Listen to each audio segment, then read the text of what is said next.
As of recent, faith-based organizations have also answered the call to help prevent suicide. This week, 2 such organizations held events highlighting suicide and the need to fight it. 2 of these groups are the Seventh-day Adventist Church of Guyana and the Islamic Trust of Guyana.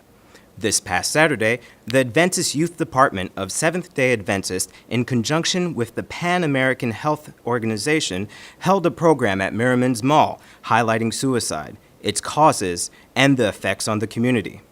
In Guyana, between 2010 and 2012, we've had a total of, let's say, 74 cases, and those are cases that were reported. So you can imagine the cases that we might not have missed. Outside of the fact that somebody loses their life, his or her life, other people are affected in the process. And then, good, so we talk, and the thing about it is that most of all, it causes an increased burden on our health resources. So outside of the communities and so on, health now is challenged to do research, to do a number of things to try to see how they can come up with the necessary interventions to be able to deal with these issues. The program went further to emphasize the need to end the stigma associated with mental illness, which is often the cause of suicide. And while every one of us here in Guyana are quite concerned, and necessarily so, I should say, about suicide, I usually say suicide is not the problem. And when I say that, sometimes I run into trouble somewhat, and then I'm forced to explain that it is all the things that precipitated suicidality that is the issue. Suicide is just the end result. It's like the symptom of all the thing there.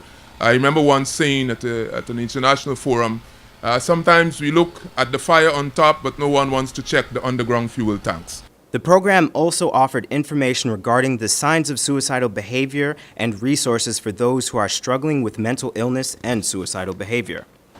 And we all go through that time. We feel very down, you feel that things not working. We all have little bouts of depression.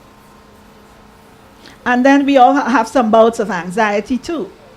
You know, sometimes you're anxious, your child, it's common entrance, and sometimes as parents, we put a lot of pressure on the children when they're doing grade 6 and things like that. And sometimes those little things, if we don't try to address them, they go out of proportion. So the point I want to make is that when we talk about mental illnesses, I'm not talking about people mad in the street taking off their clothes and eating from the garbage, because a lot of times that's the perception that we have. We want to remember something very important, and is the National Suicide Prevention Lifeline. Here are the numbers. Anybody who needs help that may be suicidal, you know that you're suicidal, please dial these numbers. These lines are open 24/7. This is an effort from the Ministry of Health, the government of Guyana. So you can dial these numbers 24/7. Okay, experts will be there attending to you. This program sought to combine both faith and psychology in a way to appeal to the audience spiritually and mentally. And on Tuesday morning, chants of "Say No to Suicide" could be heard along Vlissingen Road as students and faculty from Isa Islamic School in Cummingsburg took to the streets in a march to bring awareness to suicide. The principal of the school, Mr. Akram Hussein, emphasized that their motivation is to let people know how precious life is. We believe that life is sacred and that life is a gift of God. No one has a right to take his own life. No one has a right to take the life of another person unjustifiably.